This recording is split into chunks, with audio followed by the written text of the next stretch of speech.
Love is patient. Love is kind. And sometimes, love is a lie.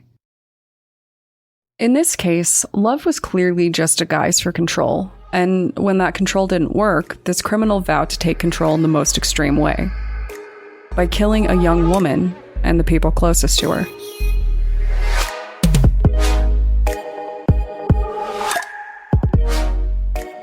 My name is Brianne, and I'm the host and creator of Among the Dirt and Trees, a show where we explore true crime cases that occur out in nature. This is part 2 of the episodes covering Daniel Slater's plot to have his ex-girlfriend and her family wiped out, so if you have no idea what I'm talking about, go check out that first episode and come back.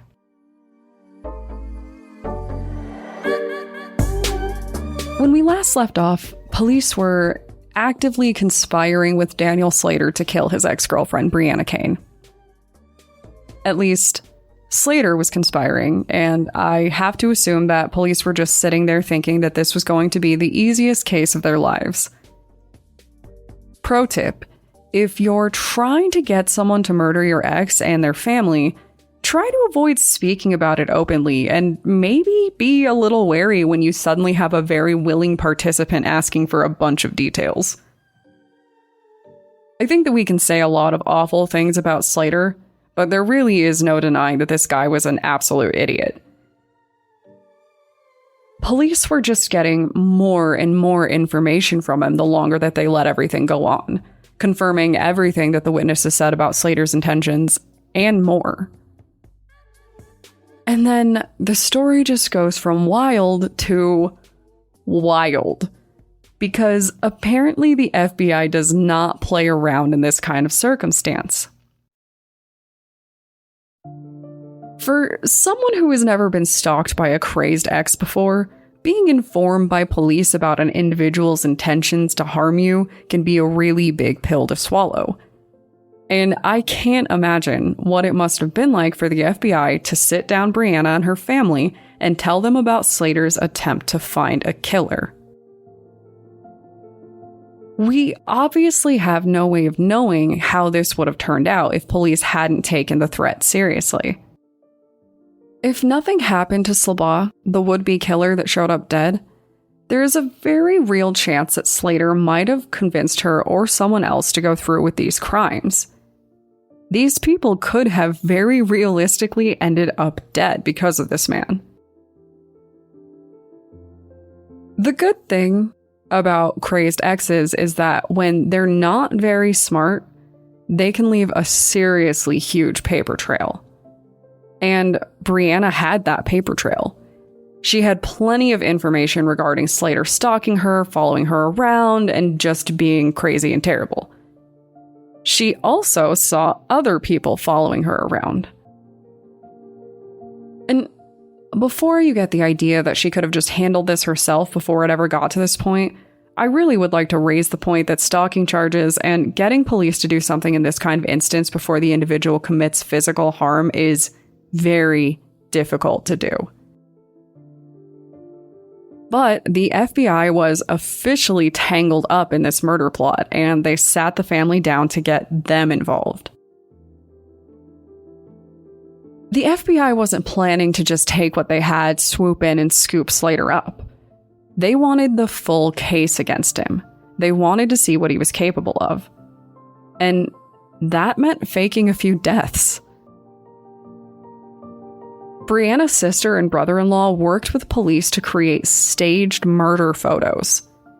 These photos were given to the FBI informant, who then went on to share these photos with Slater. This was the proof that would convince him to go all in, and literally the second he found out that these two were dead, he was ready for this fake killer to take on more work. The only issue is that paying an assassin costs money. It's a business, right? And Slater wasn't exactly rolling in money. He was looking for more of a financial agreement to make it all happen. You might be wondering if this is standard when it comes to hiring assassins, and I can't be sure. But I have to assume that it's a lot easier to do when you have a lot more money. Fortunately for Slater, for no reason that we can understand, this killer was very enthusiastic about working with him, so he accepted $400 and the promise of future payments. Slater promised drugs, and I read an article that said he actually tried to or possibly succeeded in leading this FBI informant to a local drug dealer by asking the informant to go pick up the drugs themselves. He said to pick up a bunch of cocaine, sell it, and then just give him a couple grand back off the top for the sale. The remaining drug money would be the killer's payment. I will say that there's certainly a lesson here for drug dealers, because there is a very real possibility that someone else might end up in prison just for having the wrong customer. Obviously, the real crime here is dealing drugs, but imagine being caught under those circumstances, right? I feel like you'd probably be pretty mad about it. In the end, Slater would be charged with quite a few crimes. Primarily, he was charged for 6 different things, but the big heavy hitters were attempting to hire an assassin and drug distribution. His potential sentencing could have had him in prison for up to 90 years. And the potential was there. Obviously, there is nothing funny about someone trying to have their ex killed, but I will admit that I laughed when I read one of the statements given by Slater's lawyer. He said that there was an overwhelming amount of evidence against Slater. And just imagine having to take on that case, right? This lawyer was probably just looking at all the evidence and thinking about the sheer incompetency that it took to put it all together in a pretty package like that. But regardless, it shouldn't come as a surprise that Slater pled guilty. Honestly, I personally would not be surprised if he tried to contest it initially, and I would bet money that when they arrested him, he tried to claim that the informant was lying. Though he faced almost 90 years in prison, you will be shocked to learn that after taking a plea, he was sentenced to only 10 years.